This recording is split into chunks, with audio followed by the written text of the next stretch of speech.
আমি কোন গ্রামে থাকি সেটা কিন্তু ইম্পর্টেন্ট না, কিন্তু আজকে আমি যে গ্রাম নিয়ে কথা বলবো সেটা হচ্ছে ইনস্টাগ্রাম। কি আছে এই গ্রামের মধ্যে, মানে সবাই এই গ্রামের মধ্যে আচ্ছন্ন। মানে কোনো বন্ধু যদি আমি বানাতে চাই তাহলে আগেই সেই বন্ধু আমাকে জিজ্ঞাসা করবে তোর ইনস্টাগ্রাম আছে তো। মানে ডেটিং অ্যাপে কারোর সাথে ডেটিং করতে গেলে এইটাই জিজ্ঞাসা করা হবে তুমি ইনস্টাগ্রাম ইউজ করো। ওয়েস্ট বেঙ্গলে তো এই অ্যাপটা নিয়ে আলাদা একটা অ্যাম্বিয়েন্স ক্রিয়েট করা।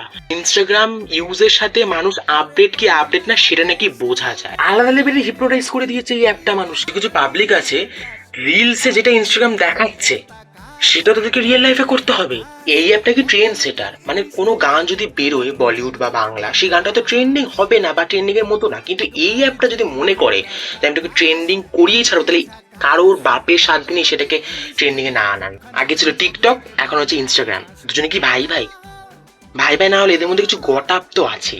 ক্রিয়েটাররাও এখন বলছে তোমরা যদি পপুলার হতে চাও তো তোমরা ইনস্টাগ্রামে ভিডিও বানাও। আর যাদের 4G সেট আছে, 5G সেট এখনো কিনতে পারোনি তারাই ইনস্টাগ্রাম অ্যাপ দেখোই না। আমি একদিন অ্যাপটা ওপেন করেছি, সব নেট আমার একদিনে 1 ঘন্টা শেষ হয়ে গেল। বাঙালিদেরকে বলে সব থেকে চালাক। আমি এটা বুঝে পাই এটা আমাদের প্রফিট হচ্ছে না ইনস্টাগ্রামে।